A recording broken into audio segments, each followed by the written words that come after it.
Hey guys. Okay, what's up? Hi. This is OKPop Justin with the Neon East podcast. And welcome to the very first episode. Yay. Yeah. So I want to introduce you guys. Oh, wow. Okay, sorry, I'm getting a little bit nervous here. So just introduce yourselves. I don't know who wants to start. John? Oh, John now? I think Bianca should go first. Okay. Okay. Bianca, you can find me on all platforms at Bianca Violet Music. I've been a K-pop fan since 2009. As you can see, my ultimate group is 21. and they were the first group that got me into K-pop. Yeah. All right. I'm John. You can find me on TikTok and on Instagram under my handle Mr_Fink. I've been a K-pop fan since 2012. And my favorite group is Shiny's Back. You can tell by my background. Yeah, Yes. Shiny's in the house. Anyway. My name is Andrea. I've been a K-pop fan also since 2012, and I have two best groups. Obviously, the first one is 21. That's my favorite girl group, and then my favorite boy group of all time is Big Bang. Big Bang is back. So, yeah. Noise. Okay, so one of the things we want to talk about, this is about, K-pop in the US, as well how much it has grown over the years within the US and locally in South Florida. So we pretty much, you guys already said already, like the year you started into K-pop. When I started liking K-pop was in 2010. I was a freshman in high school when I found out about K-pop. So the first groups were pretty much like the SM entertainment groups like Shiny, Girls' Generation, and also I found out about Big Bang as well during that time. So I was more like SM bias at the time. Like I like Girls' Generation, and also I was into Kara as well. But yeah, that's that's pretty much how it all started. Just 2010. That was feels like a long time ago, but It was a long time ago. That was a decade. yeah, that was a Wow. decade. 2012 was a long time ago. Okay, Yeah. so Yeah. 2010. All right, so who wants to start off with what got you into K-pop and how'd you discover it, Bianca? Okay, yeah. It's a pattern now. Yeah. Yeah, right. Yeah, so basically it was 2009 or 2010, I can't remember, but I think it was 2009.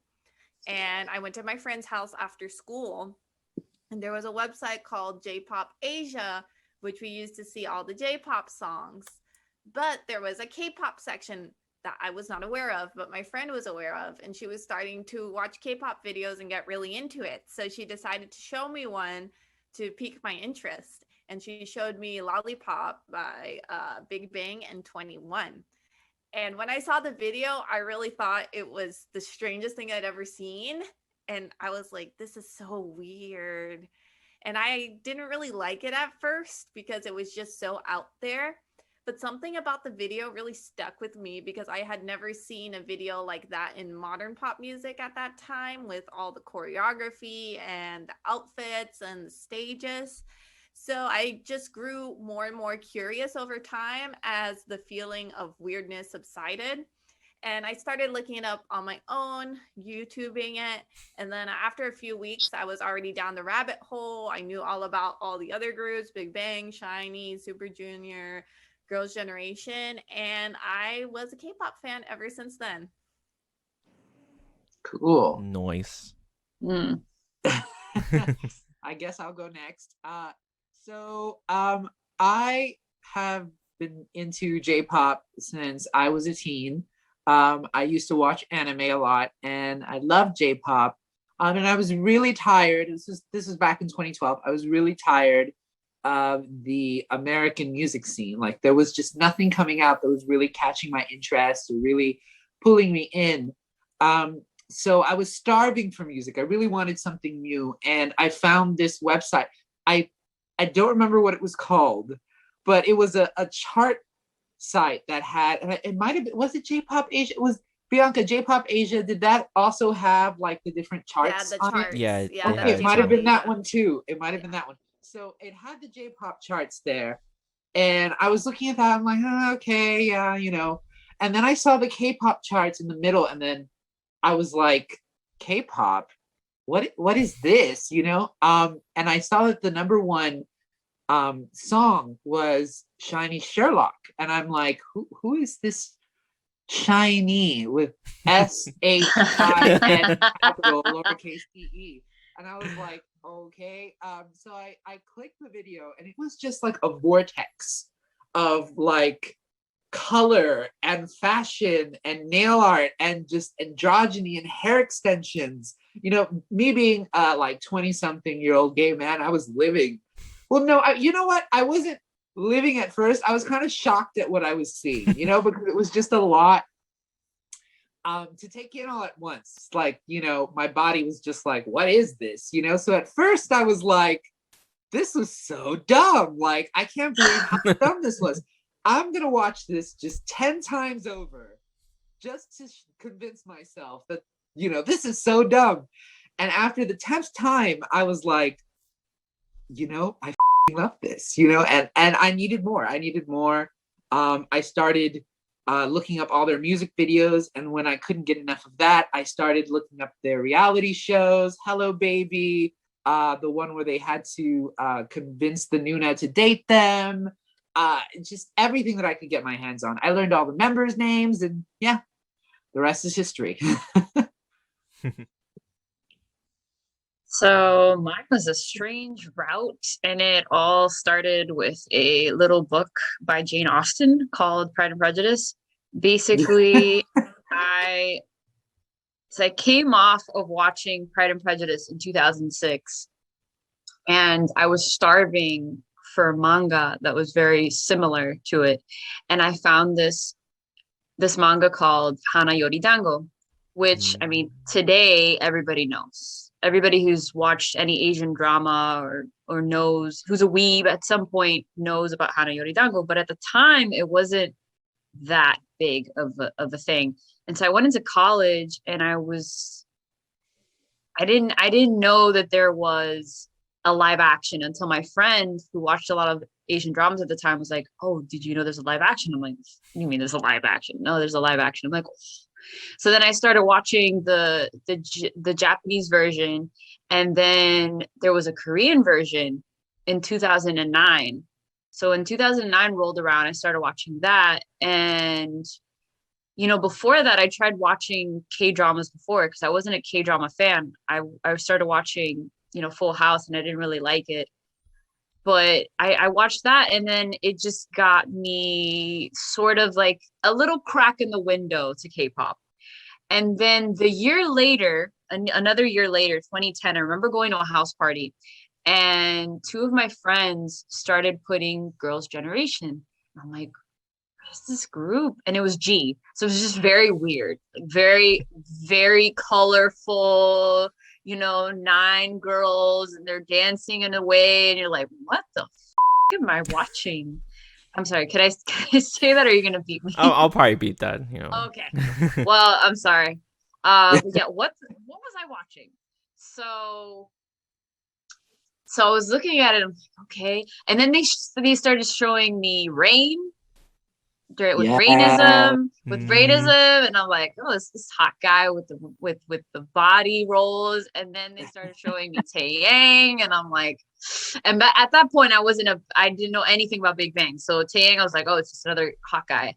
So Another hot guy. I don't know. I guess like everybody else, I kind of thought for a while.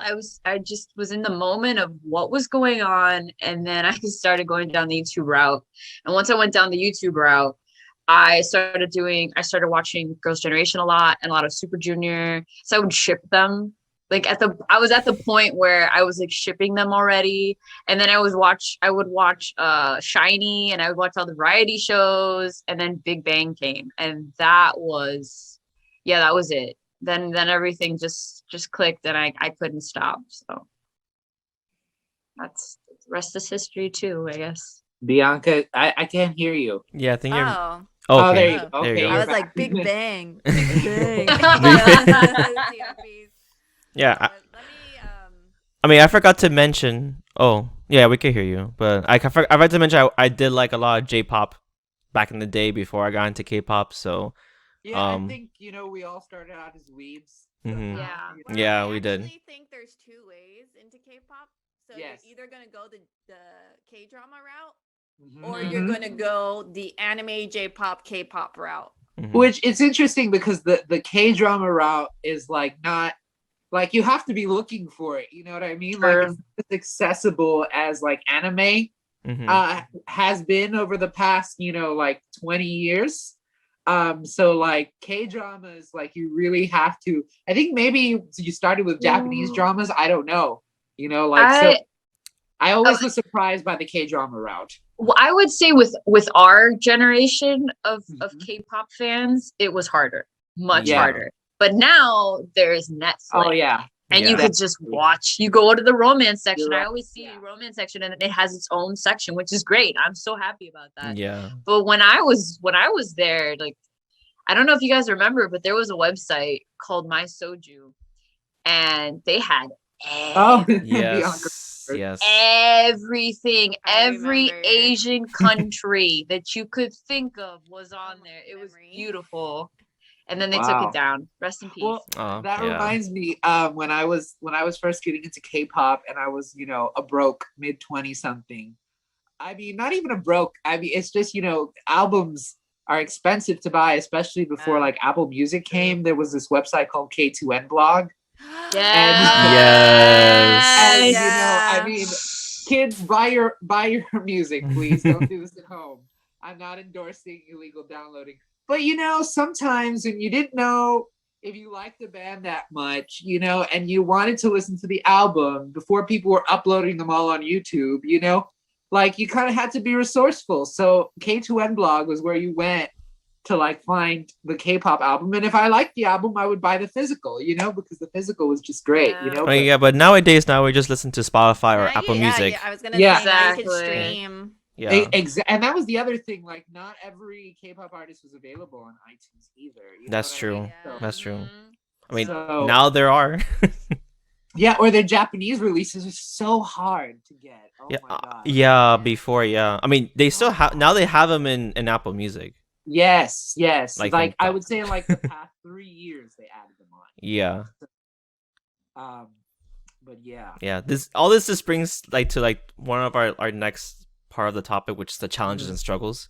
Mhm. Dealing with the K-pop fans in the last decade compared to now, because the fans nowadays they have it very lucky, like Oh yeah, they're Yes. spoiled. very spoiled. It's Privilege. because of us. We Yeah, made it's because them- of us. We walked so they could run. We did, okay? In my Oh. day. Yeah, that's what I was thinking. We sound like back in my day. Back In, in in my my days. day, An we album. we had to actually pay the $500 to get to Los Angeles for a concert. We didn't Yeah. have one in Miami. Yeah. We didn't have Yeah. to drive 30 minutes to Fort Lauderdale, okay? That is so true. Y'all have it lucky. So where Bless should we them, but start? bless them though. Yeah, bless them. I love this age. I love do this too. age. No, me too. Yeah. I look You at know. I look at the youngsters now and I say, The you know, youngsters. You- I'm so proud that you guys are making good off of like what we didn't have. You know what I mean? Love that for you guys. Mhm. Mm-hmm. Mhm. So I guess like, the biggest struggle for me was accessibility, as we had mentioned already, like Yes. finding music on, iTunes, and it was very difficult to I mean, now, like, I think every K-pop artist is on YouTube, but before, not every K-pop MV was on YouTube. It had to be uploaded by somebody else. Mm-hmm. Hopefully, didn't get taken down. To find reality shows for your favorite artists were even hard, even if they were big, because you had to wait for somebody to subtitle it. Yeah. You know, somebody in the fandom who wanted to take their time, bless their soul, to sub the whole thing and put it up on YouTube. Blocked off YouTube too. Yes. So like, it might be there 1 week and then the next week it's gone, or like my soju's up and then it's gone. Yeah. I just remember jumping from website to website trying to get my stuff. And you know, it would happen where it was just like part 4 of 5 would be there, but part 2 of 5 would be missing. You know, it would be like, oh my god. You know, with the variety shows. I feel triggered. And then I Oh remember 2 years of that. And then after the 2 years, this website, this beautiful website came out that now is bigger, but before it was just starting. K-Nets or what was it? K-pop show? What are you talking about? K-Show Now. K-Show Now. Oh. Yeah. When K-Show Now came out, I was like, bless you, K-pop god. Thank you so much. Because I was really into We Got Married. And I could not watch We Got Married and the Apple Couple. And I was so mad. I was like, I wanted to see Jo Kwon and I forgot her name from... Guyan? Huh? yeah. And Guyan, yeah. Jo Kwon and Guyan together. And I'm like, I need to watch this. Where can I watch more? And yeah, like John said, it was like, you have 1 and 3 and you have 3 of 3. Oh, we can't give you the middle part. I'm so sorry. What? I remember you had to search for somebody else who uploaded it, but it wasn't on the same exact part. You know? I remember it's like one would be like 1 of 8, and then the other one's like 1 of 3, and then I had to like mix and match and try to find it. And then you go to the YouTuber and you're like, okay, let me just go. Maybe I'm blind or something and I can't see it on the slide. I'll just go to the YouTubers directly to the source, and then you go to them and you're like, why was this one taken off and then the others weren't? Was this just an act of revenge by YouTube? Yeah. It was, you know. And then, like Bianca said, you had to go from YouTube to like Daily Motion to like. Oh my god, yes. Vicky, when Vicky wasn't making you pay a subscription. Do you remember that? Yeah, I remember that. Yeah. Wow. Yeah, and I mean that was definitely some of the struggles, especially, you know, like Andrea mentioned, the $500 plane ticket to LA to go see a concert. If group that you liked, you know, if it wasn't one of the big ones, you know, because it was either like Big Bang, I think 21 came and did a concert, BAP did some concerts, and that was like whoa, you know what I mean? Like that was like I don't know, like something that would happen once in a million, you know? So and I remember people would like kill themselves to go to New York or to LA, and without even buying the tickets, you know, they would have to buy the airfare first, then the hotel, and then hope that after doing all of that, they had a concert ticket somehow, you know? And it was so crazy, you know. It's so great now that, you know, we have so many, well, you know, obviously not now because of the whole pandemic, but before everything was normal. Absolutely. Like concerts were like, you know, like we got Got7, G-Dragon here, you know, like G-Dragon at the AA Arena, like that was only like something that you would talk about, like just imagining like a dream. Yeah. That was so surreal. Yeah. I remember in 2012. And I guess I got it in a proper time, because I could imagine if I was a Big Bang fan, if I was a VIP years before that, waiting, because, you know, I don't know if you guys remember, but they used to say World Tour, and you always knew World Tour meant Asian only tour. Asia. Yeah. Like, World Tour meant, we go to the Philippines. It's like, okay, that's awesome. What about everybody else? Like, where are we? We're nothing. And so when Big Bang and 21 came in New York and LA, it was a huge deal, because we've never gotten this. And those were huge groups with huge followings at the time. yeah, so the whole G-Dragon thing, I think it was years after I was so far off that when it happened, I was like, yeah. Like, what was I know you guys say it was just like, it was it felt like an illusion. To me, it was like a fever dream. I'm in this fever dream. I'm just gonna keep being in this fever dream. I can't think of it anymore. Like when John went to go see Shiny, it must have been the same thing. Like, were you even like that thinking? First fan meet in Chicago? I know we're going off track quickly, but I just have to say that first fan meet in Chicago was like this energy and this rush that I had never felt in my life. And when they hit the stage, it was just like this blinding light, that just hit you, and just this energy from the crowd, from the stage, that we've been waiting so long for this moment, and I'm gonna cry just thinking about it. But yes. Yeah. And I have a disclaimer for the younger fans.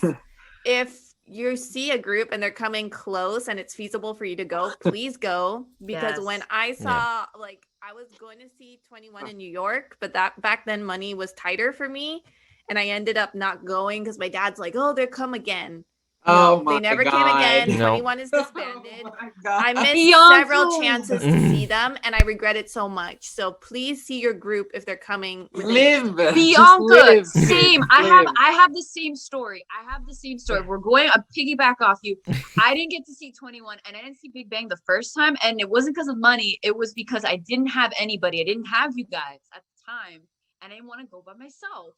And then after that happened, it was such a huge regret that I remember J Park coming, and I was like, no one's going with me. I'm just gonna go by myself. And I had the best time. You meet so many people. Yeah, so many people that just they just want to connect with you. Especially they want to like after COVID, like that just goes to show, like, you never know what's gonna happen. You never know when it's gonna be the last chance. Exactly. So get your chance in while you can. Absolutely. When Shiny came 3 times, I went.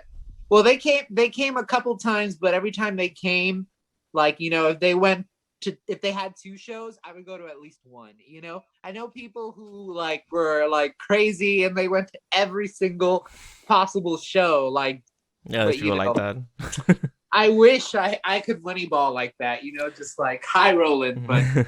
But also, I want to ask about, because Big Bang also came back like in 2015. Yeah. So, I mean, you went to that one, right, Andrea? I also went to that one as well. John went to. We a group of us. Bianca, you went too, right? To Big Bang? No, she wasn't there. No. It was to Newark. No, not there. But I mean, I saw to you at the G-Dragon. but I saw you at the BTS concert. That's what it was. In Texas? Yes, in Texas. Yeah, that's I went to what it Texas. Was. Yeah, you were with Terry. I remember. Yes. Okay. Yeah, we were there too. Yeah, Justin, I went with you. Justin, I went with you. Yeah. I somehow saw BTS 3 times. That's like my claim to fame. Wow. Your claim to fame. My claim to fame is that they have very soft hands. If any BTS friend asks, that's pretty good. All the fans who are pretty BTS good. fans out there, I just want you to know. Unfortunately, you can't do. I mean, they're huge now. They're mega huge. They're like the Beatles at this point. Yeah. You can't do what we did. You can't do a high touch with them. So I just want you guys to know they're very nice and they have soft hands. And also, one other thing, V called me a cowboy. That's all I'm gonna say. What? He was like, "Hey, cowboy," and I'm just like confused, like, Oh, because "Hi." Texas, I guess. Yeah, I thought probably I was like a Texas boy or something. Oh, okay. It's like we be flying from all over to see you guys. Yeah, we're. Okay? Anyone in the South who went to Texas. We actually drove. Well, I actually drove with the group. Maybe he was just in the Texas spirit. Yeah, he definitely was. Cowboy, But you'll never forget that. You'll never forget. Yeah, I'm never gonna forget that. Yeah, I'll never forget when me and Justin did the high touch with Got7 in Dallas. Oh my god. Jackson looked at me and said, "Hey, I saw you out there in the crowd. You look like you were having a good time." Yeah. Like, yeah, I was, We were definitely having a good time. We We were like, because doing those events, you never know what to do. It's supposed to be a high five, but it's a handshake, and it's just confusing. handshake, hand grabbing, and then just like a few seconds of talking. And not even like it was Not just even. like, thanks for coming. Thanks for coming. yeah, I thanks for love you." coming. But that's like the only time you'll have a conversation with them. Just like that split Yeah. second, that conversation. Anyway, we're Yeah. veering off from the struggles. Yeah. I mean, like, I guess I think we're kind of bloating. I mean, Definitely the struggle, Bianca. High touches are our struggle. They are. oh yeah, they pretty are. Well, we didn't have. You guys have seen, obviously, for your favorite groups, you've seen the fan cams when they're in Asia doing those meet and greets. That's what, when I remember like the first meet and greets, I assumed that's what it was gonna be like, and then it wasn't like that. The thing is, we actually have it better though. We have it better, I think, because the way they do it in Asia, you have to buy like 50 plus albums to get into these engagements. Well, we're lucky that we get to just pay if we're lucky to get the top tier ticket, and it's already included. You know what I mean? Like we don't need to go to this CD store on this day in between these times to like get into a lottery. You know? Yeah, I mean, it depends because like I think like the pass or the ticket are inside the album. Yeah. So and then like if you're lucky, I'm like, oh, I got to go to a fan sign, and you know, man, you go. But then when you go to the actual fan sign, you have, I guess, like, I don't know how many minutes with them, like a minute, just to like talk to them and, you know, engage with them, and that's how, you know, they make the connection with the fans, like in Asia. So so but you know, here is different. So yeah, it's with the concert mostly. Yeah. So well, anyways, so then with this, we should also talk about how K-pop evolved locally in South Florida. Ooh. So, as we all know, Bianca was the one that started the Facebook group, the South Florida K-pop fans. And when did it actually open? Because I remember it opened like in 2012, 2013, around that time. No, I think it was way earlier. I think it was like I think it was 2011, to be honest. Oh, 2011. Yeah, somewhere around there. I don't remember. It could have been as early as 2010 and as late as 2012. That's the period. Oh my god! I remember joining in 2013. Because Okay. I have a friend that told me about it, which was Angie. Oh yeah. Yeah. I know through mutual friends, and she told me like, hey, I mean, I know a few K-pop songs, but then she got me more into K-pop because of, you know, she showed me EXO, and I was like, wow, I was memorized by EXO. And then she told me about the group, so I joined the group, and then, you know, I went to a family, which was, the first one was in the what was it, the Arcade Odyssey. That was like my first family. I wanted to go to a one earlier. I remember in the summer. There was like one in someone's house. Yeah. It took like a few months. At the twins' house? Yeah. No. I want to. You were at that one. No, I was about to go to that one, but I went. Was my first fan. That was mine as well. Yeah, that was about to be my first one, but I had a planned trip to Alaska. Oh. Yeah, so I went on a cruise that time, and I remember looking at the videos. And I'm like, I wish I could have been there. I mean, Alaska's nice, but you know, I wanted to meet K-pop fans, so I was, you know, wanted to make new friends. Did we get to the story of how the group started already? I'm sorry, I kind of. Oh no, sorry. Yeah, let her get into it. Sorry, I was just like saying like how I got into it, but yeah, it's fine. So I discovered K-pop in 2009, 2010ish, and by that point, like I had started dancing to K-pop songs in my room, and since it was so niche, I thought I was the only person that was into it.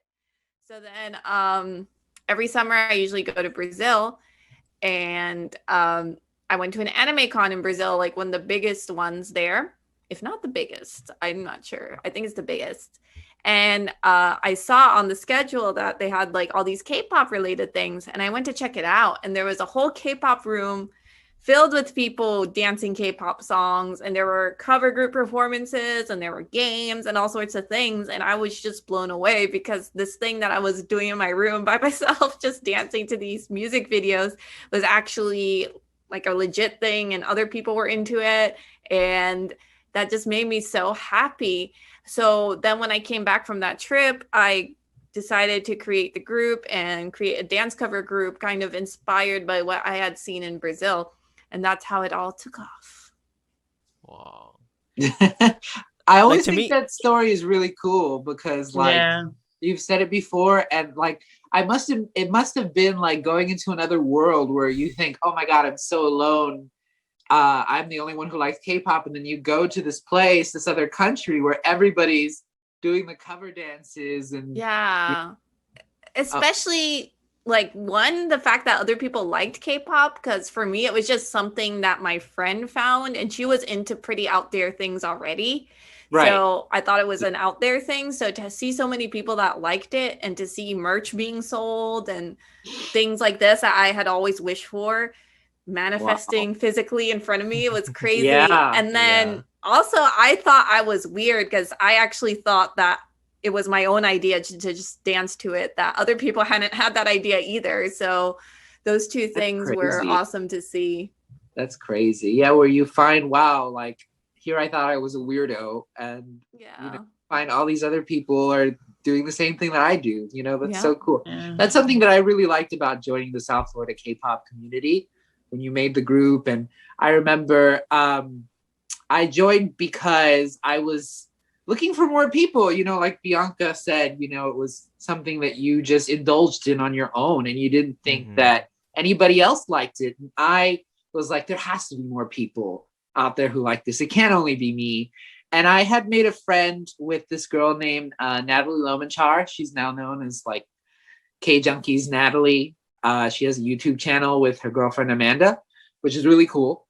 No shameless plug here. I befriended her, and I was talking to her, and one day I noticed that she joined a group on Facebook called South Florida K-pop Fans.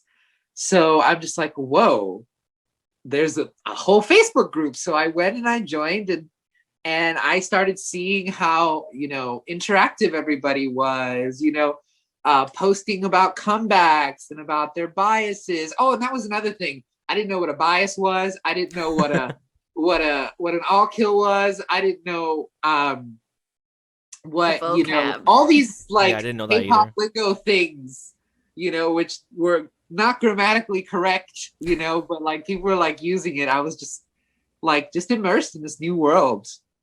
That was my earliest experience joining the South Florida K-pop community, and it was really cool.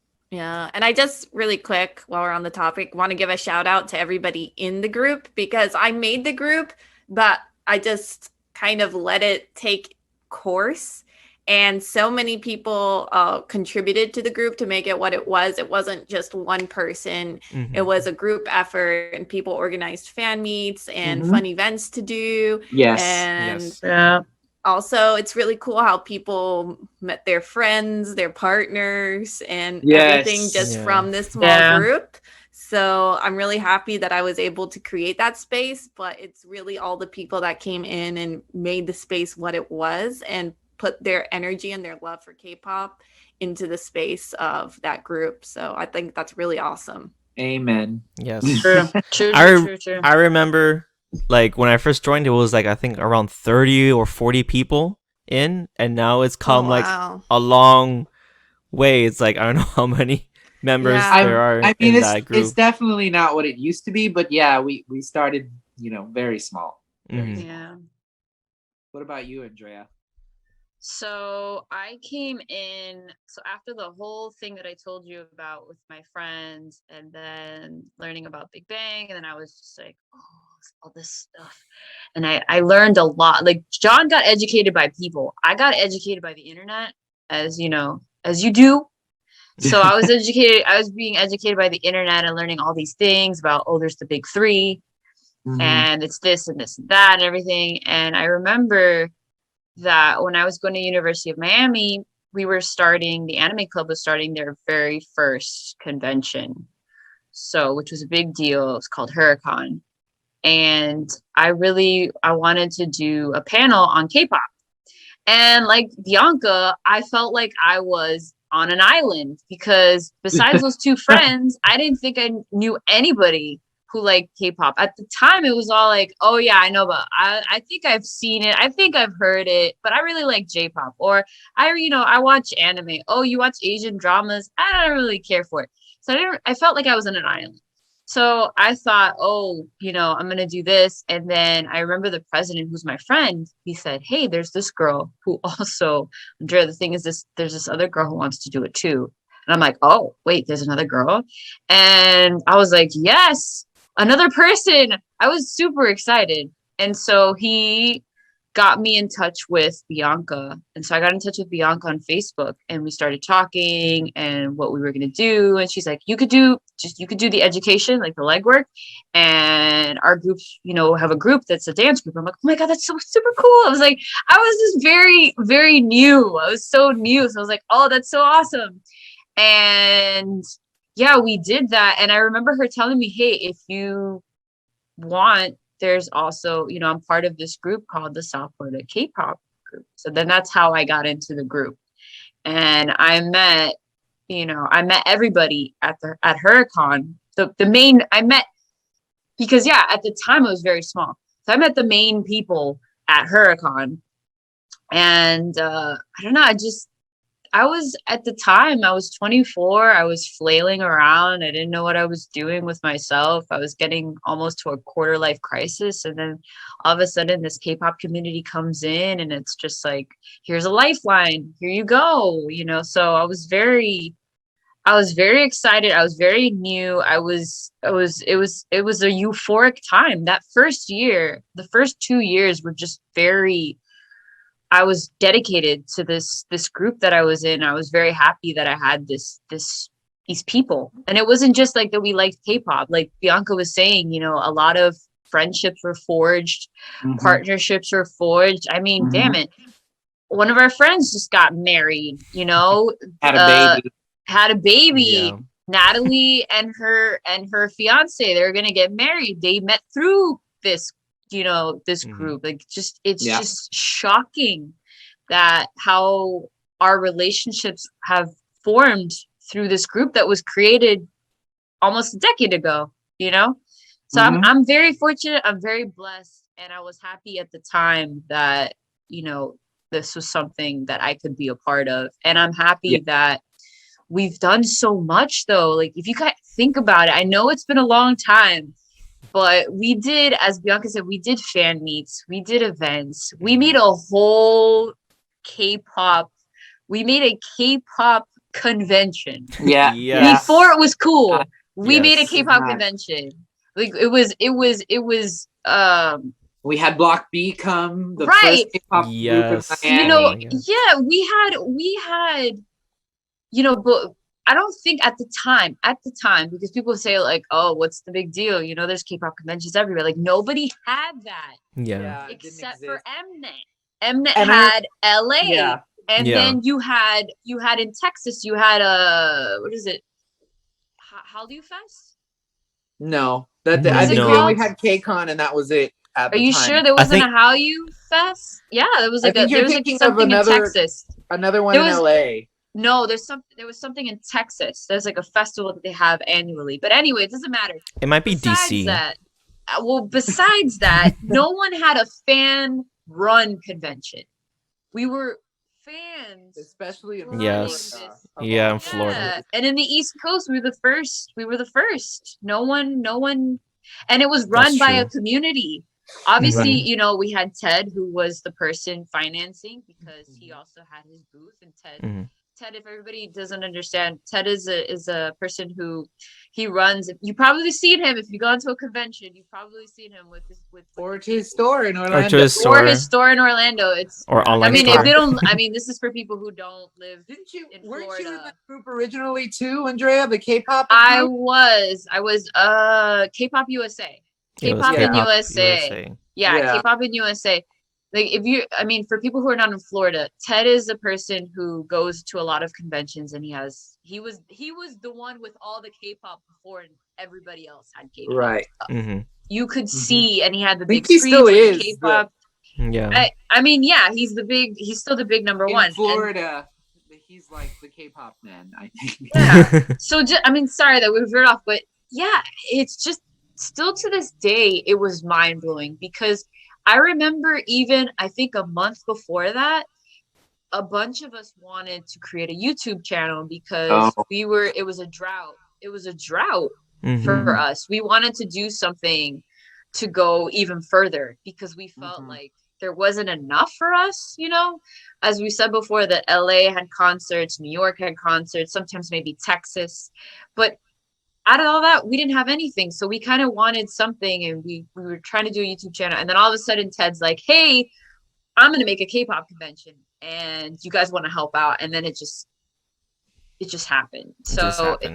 I feel so blessed to have been a part of something that was bigger than myself. Even if, you know, some people outside of the K-pop world would be like, oh, or even if people in K-pop were like, oh, whatever.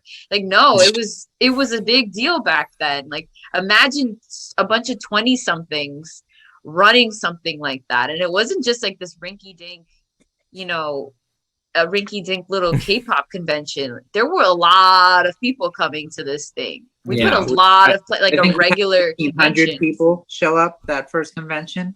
Yeah. Yes. It was only for one day too. Yeah, and it got amazing. so popular. It got so popular. We did 2 days. There was a 2 or 3 days for another year. Second that one. We did the second one. Year.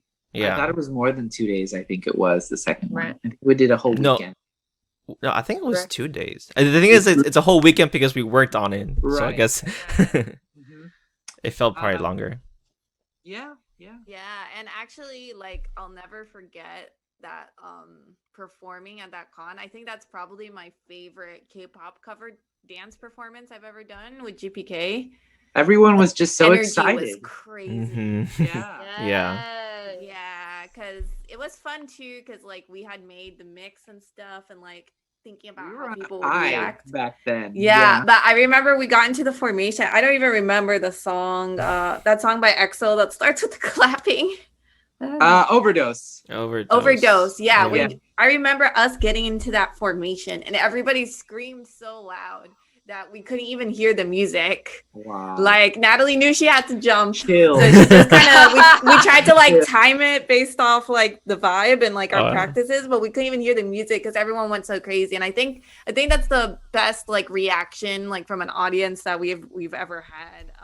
And I'll never forget it. Like the energy in that room was really special.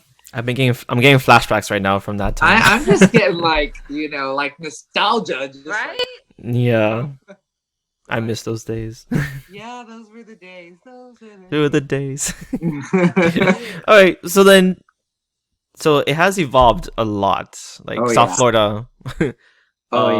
Even though we haven't been making, the group itself hasn't been making too much like, you know, family interactions like with other fans and not that many like events. Even though there are some like, you know, stores, like I know that there's like some stores in Broward that do like pop-up events for like, I guess for BTS nowadays, but we haven't had that much like interactions with each other, like meeting other people and all that stuff. But the thing is, like, the group is becoming a lot bigger, so I guess that's probably why it's like I think also like in Orlando there's a pretty active community from what I see. Like there's cup sleeve events and like I think there's actually some here too, cup sleeve events, but mostly for BTS. Yeah, it's only for BTS. You guys, because out of all of us, I am the least out of K-pop. I am the least out of K-pop.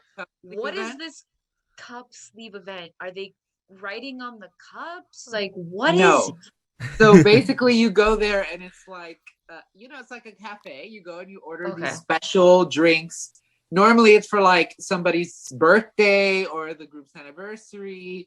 And the sleeve is, you know, a special like fan edit of like the, you know, the member or the group, and it goes over whatever drink you're having, and the drinks will be, like I said, like catered to like the group, you know. So it's just, you're hanging out at a cafe, you're with friends, and you have like special merch, and then the cup and sleeve is like the special sleeve that they've made for the event. Oh, yeah. Okay. That's an actual fan thing. I know, it sounds so fancy, doesn't it? The cup and sleeve event, you know? No, it just sounds very, I I had like a Like fan maid culture. cafes? Yeah, not like a maid cafe. It just sounds like a fan culture thing, like something you'd see maybe in Japan or Korea. Probably. Yeah. Oh, for a specific group or a specific person. I think they But took that's what the it's- idea yeah. from those that Yeah. you know from Asia, but Definitely. Mhm. that's kind Yeah, of like I definitely. guess the new version of meetups, right? Because like Facebook's kind of dead now. Yeah. So I Yeah. think these events and things like that are like the new generation way of meeting up and stuff. Mm-hmm. I mean, Mhm. it's That's true. definitely, you know, because Justin was saying that we've come a long way. It's definitely become so big now that, you know, like Bianca said, groups like, you know, our group, South Florida K-pop fans, have become obsolete. You can meet a K-pop fan like, I don't know, anywhere right now. You know what I mean? Yeah. Yeah. Mostly thanks to BTS and Blackpink, who are like really big right now. Like I would say, like if you meet any K-pop fan out on the street, you know, it'll be there'll be a BTS or a Blackpink fan for the most part. Yeah. Mostly BTS. I Yeah, haven't really especially heard so BTS. far. I've Yeah. Oh, met Blackpink. I've met Blackpink. Oh, okay. Well, But I had yeah. the BTS meal too many times already. Oh, how was well? I know. Yeah, it's like I the had it same- twice too. I know I- it's like the same thing as a regular meal, except for the bag and then the special sauce. I like right? the sauces. Yeah, and then, me too. like, as a K-pop fan, like, there is like some subconscious part of me that's like, I want to support this. You know, I want them to know that people like K-pop things. So I got it 3 times. Well, so I mean, hopefully I'm BTS's over. Butter is like #1 on the Hot 100, which is like the main American song chart. You know what I mean? And Yeah. still, there's people that don't know who they are. But why are we surprised? No, because Bianca said, "Oh, you know, I want people to know that, you know, we support K-pop stuff," and I'm just like, "Oh, you know, I think they don't know need now. Guys, They definitely know now." I've gotten to the point where I remember couple weeks ago when my boyfriend came, and my cousin came down with his fiance, and all of a sudden he tells me, "Oh, she's a K-pop fan," and I'm like, "We've hit that mark. Now it's family." Like it's when your family knows about it and they like it. That's what I feel like. That's the point. That's the point when it's getting that way. Like to me, it was like, whoa, because before when I was a K-pop fan, they all looked at me like, "What are you listening to? I don't get it. What's this Asian stuff?" Like, you know, typical family. But now they know what it is.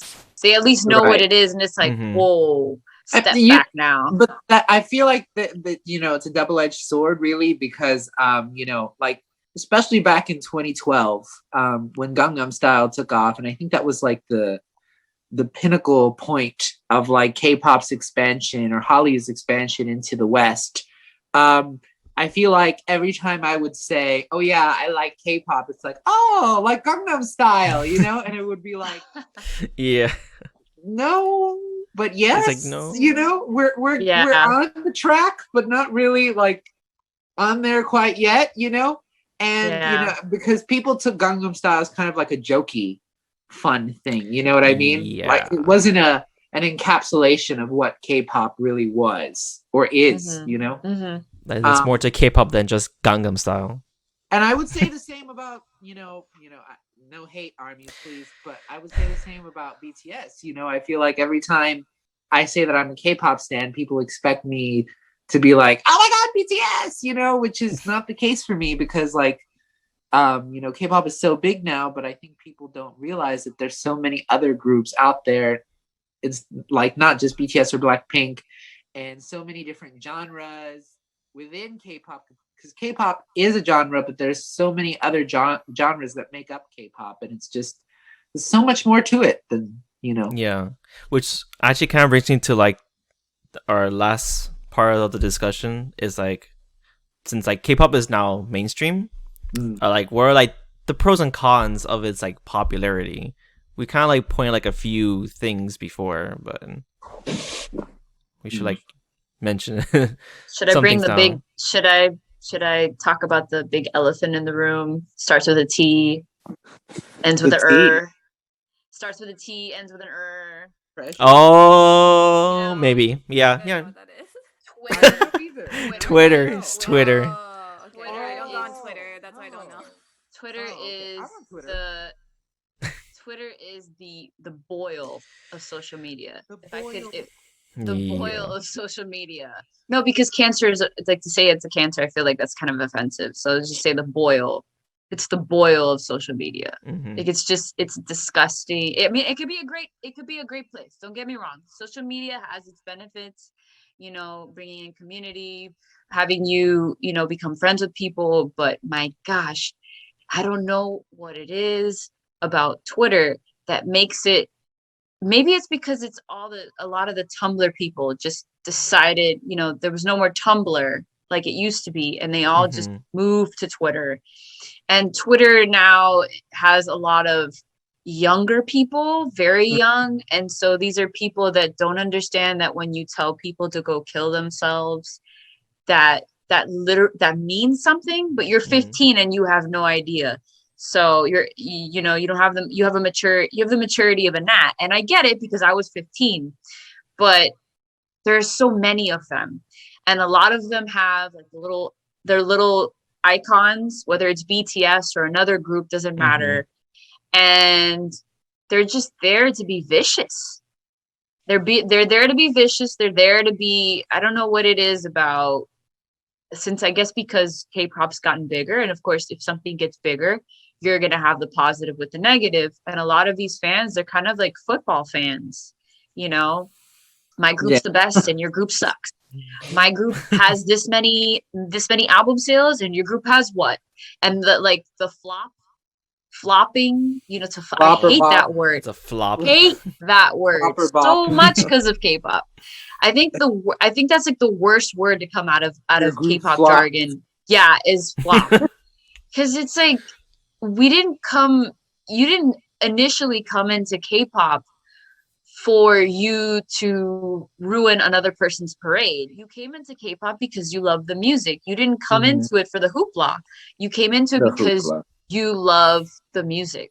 You love the choreography and the stage presence, and even, you know, you watch documentaries on how they debuted and how hard it was for them, and how much they're missing their family and how they have to suffer and how they have to be in these slave contracts, and they're doing this all because they love the music and they love their, you know, they love performing and they want to be in front of fans and they love everybody and they're trying to do the best that they can. But my gosh, I just feel like the fans think too highly of themselves, and I feel like they're here and they need to like go here. And Okay. Twitter is just I part also of that. think going Yeah. with that, like when you say you're a K-pop fan, people kind of will assume that you're someone like that. But like, no, there's Yeah. still people that Yeah. like it.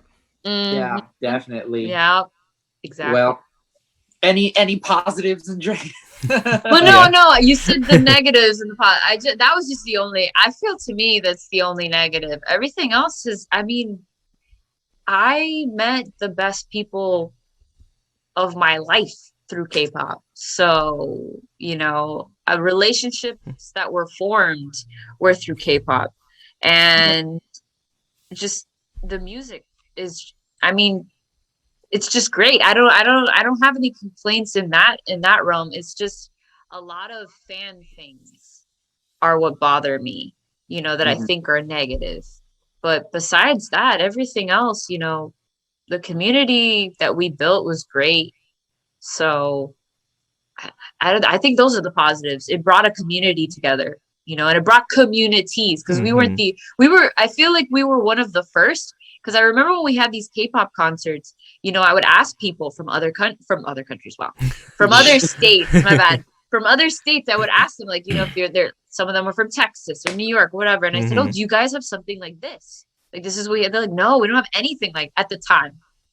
Now they do, but at the time nobody had that. So I feel like K-pop brought something special, you know, it just brought something special, and it's a lot of people. I remember when we've had intimate moments, when we'd have these intimate moments with each other, and we talked about what brought you into K-pop. Some people, you know, it was because their parents divorced or they were going through a depressional phase. Yeah. Like, it's not just, oh, I like the music. Like, no, there are people that it was a lifeline. it was a literal lifeline. I think that's what's great about K-pop. It's, you know, music itself. Oh, you know, people say, oh, well, do you even understand the lyrics? You don't have to understand the lyrics. It's the music in general. What do you think? People in Asian countries, they love American music. Do they know not everybody knows English. So, you know, it's not about what's being said. It's about what you hear. So I think those are the positives, the community, the music, and just what we got out of what we each individually got out of it, I feel are the positives and much outweigh the negatives. So true. Bianca, are you still there? Yeah, I'm here. Oh, okay. Can you hear me? Oh, Okay, I thought she muted herself. Yeah, No, I'm here. Yeah, I thought she was gonna start like speaking. I know. I was like, you can go ahead, I guess- Bianca. I have, you know. Oh, I don't have anything else to add. Really? Really? What? Oh, like the positives and the negatives? Yeah. Yes. Okay, well, yeah, I just say the stereotype because either when I talk about K-pop, either someone has no idea what it is and they're just like, oh, okay, cool, but it's like so out of their zone that they can't grasp what it is, or they know what BTS is and they think I'm some sort of teeny bopper or something. And especially Sort of now, crazy fan. as a longtime K-pop fan, I'm a lot more casual. So I'm sure there's millions of people out there that are casual K-pop fans that aren't really represented, especially like when your stan groups aren't around anymore. It's just more casual. But the positives, I love buying, you know, Blackpink merch at Hot Topic, buying a BTS meal on the corner, you know, stuff like that. Like the convenience of it is really awesome. And you know, having more access to concerts, community, and just I think also it feels a lot less isolating now. Like I don't feel like it's so niche and so isolating. Like I know there's tons of people that love K-pop. Right. I guess I'll start with the positives. I do agree with Bianca. I love the fact that I can go to more K-pop concerts now without having to break the bank to travel far. You know what I mean? We've had Red Velvet, we've had GOT7, NCT 127, Block B, Top Dog, Card, G-Dragon, like Ace. I'm sure there's some that I didn't mention, but you know, just the fact that we have this accessibility now, and we're able to go places where we can meet more fans and connect with people. Like that's my favorite thing ever. I love to be able to go to a concert and, you know, people show up there like 2-3 hours before the doors open just to meet other fans and buy merch and, you know, like talk to one another. And, you know, people are covering, you know, the dances and playing the music and practicing the fan chants together, you know, like those are things that you only saw on, you know, like the Korean concerts, you know, and we were always dying to be a part of that, you know, because we saw how passionate the Korean fans or the Asian fans in general were. And we wanted to replicate that here. And we do get that opportunity now, that we have these concerts. It's amazing. It's fantastic. Now, the negative for me is definitely, you know, in the past 7, 8, 9, 10, in the past 3-4 years, we've had a lot of losses in K-pop, in regards to suicide and mental health. We lost Jonghyun in 2017, and then later on we lost Goara and Suli. It's terrible, but I don't remember exactly when they passed. But it's not times or days that I really want to commit to memory. It sucks because as fans, we need to be self-aware on how deep-rooted our animosity towards each other and towards other groups, you know, goes. And they see that, you know what I mean? It's not like they're completely blind to, you know, like Andrea was saying, you know, go kill yourself. You know what I mean? Like, you suck. Like, that's not something that fans direct to other fans. They also direct them to the idols as well. You know what I mean? Who, you know, have been in this training system since they were like maybe as young as 8 years old, you know? And it's a lot of pressure that they have to deal with the schedules. And they really have no outlet. They really have no outlet. And I think it's important for us as fans to be aware of that, to have conversations about that, to really be conscious of other fans who act a fool, you know, and we need to say, hey, you need to stop this, or we need to find a way to report them. I think there are many reasons that K-pop bands together for, you know what I mean? Many reasons, whether it's to bring a concert against Donald Trump, whatever reason it may be, we unite. We really do. We're a strong community. I think mental health, especially with all the losses that we, you know, high profile ones, even the mid tier, even the low tier, we need to bring those to light. We need to talk about them. And we need to demand that these K-pop companies, because I know that it's Korea, you know, unfortunately, I mean, I'm not Korean, and I don't want to say something out of turn, but I know that the suicide rates in Korea are, you know, higher than normal. And I know that it's the society, but I think if these K-pop companies have this platform where they can reach millions of fans, tens of millions of fans, that they should really use their platform to really talk about this as well and make a change for their country, because they have the ability, they have the resources to do that. And also, fans need to be conscious of when they make demands of their idols, you know, oh, you can't date this person, you need to leave the group because you're dating somebody, you know. I could go on and on. The toxicity from both ends, from the fans, from the companies, it needs to be talked about. It needs to be stopped. And to add on to that, along with the Twitter topic, and also after Gohar's passing, the Korean government actually trying to take some action against negative comments from netizens. Yes. I think now that we're reaching like a more mature age of the internet, people are realizing the harm that the internet can do, and how that there should be some sort of policing of these comments on the internet, especially these ones that are so harmful and detrimental to artists. But even, you know, on a small scale, even kids get bullied. So absolutely. So I'm really glad that the South Korean government is looking into that, and I think the whole world should also look into that, and we should try to create a safer internet environment for everybody. Yeah, and I mean, I know people say, oh, well, that's Korea, you know, like Korea needs to deal with that. I'm like, well, we consume this media as well, you know what I mean? Right.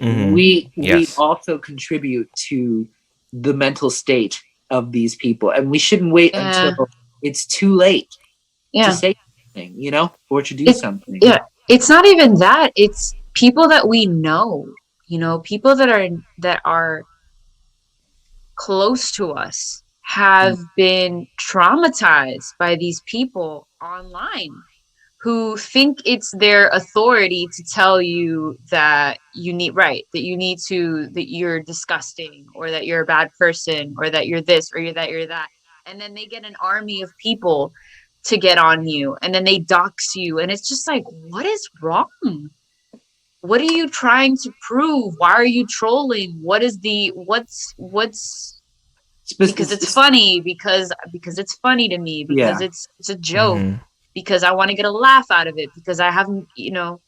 But it's not just like going back, it's the detriment to the idols, but it's also a detriment to fans who are also trying to bring about accountability to these idols. When they bring about accountability to things that idols have done, and then people, they hold on to these idols so hard that they will take fans with them and make them like get onto this, like latch onto a person, like, as if they're hyenas. As a mob, hyenas grabbing onto this person because this person made a good point, like, oh, this idol's doing this, I don't think it's right. You know? But the companies don't help either. You know, we've seen a bunch of times no, they don't.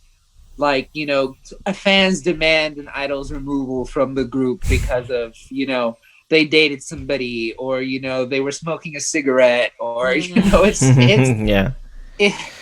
you know, the companies really need to back the idols. They really do. They need to back the idols mentally, you know, physically, meaning like get out there, like find a way to like put people on the ground and like do something about it. Yeah, I mean, there are like some companies now where they actually do give breaks to like at least one or two members in a group, so that way they could like, you know, recharge and, you know. I think they also need some sort of wellness. You know, like there was a time where I was working at Jungle Island, and we had a day where they invited like masseuse is over. This was great. I know this doesn't happen, but like send them to a fucking spa. Have them speak to somebody to help them have a safe place at least once a month. Like let them recharge from all of the fans, the company, their social standards, everything that is coming down on them. They need someone to listen to them. And it starts with us fans, it really does. So yeah, I think like they have the power. Now lately they've been doing that as of recently, where they bring breaks and all that stuff. But I don't know, because I want to mention like my pros. We have time? Are we still in time? Yeah, I'm just trying to close off on my thing. So like the pros for like, since K-pop is becoming mainstream in the US, I think it brings good awareness to like, the Asian American community. Yes. Brings more awareness to like a lot of like Asian media. Since it's kind of lacking here a lot in the United States, and well, mostly United States, but sometimes in the Western countries, because they see it as like, it's not like a normal thing. I don't know, like what to say, but I think that's like the only pros like in my side. But for the cons, like it's pretty much like what everyone has said, pretty much. But yeah, so this is a great conversation, guys. Yes, I love it. There's especially... so much to say about these topics. Yeah. We should have a toxicity in K-pop like panel discussion. Yeah. Yes. We didn't even scratch the surface. Like there's also the whole super con, Andrea. Like well there's also I'm saying like there's also the whole issue with, I know Bianca has to go, but there's also we don't have to get into this. I just wanted to bring up that there's also the whole issue with like any of these K-pop outlets, these news K-pop outlets, like Dispatch. No. Like the ones that like what? No, yeah, that's definitely not a good one. No, I mean not Dispatch. The ones that we all K-pop and right. Korea Boo. Oh God, terrible. They're always trying to have people fight with each other. Yeah, I blocked them on Twitter. It's terrible. But anyway, I'm just saying that's for another topic. Yes, of course. Something to talk we should about. discuss alternatives. There are good alternatives. Yeah, there are good alternatives. But anyways, guys, thank you for coming to this podcast. It was really fun speaking about like K-pop in the US and globally, nationally. Well, anyways, so thank you guys for also tuning in on this podcast, and this is OKPop Justin again, signing off. Thank you for watching and listening to us. Peace out. Bye-bye. Bye. Bye.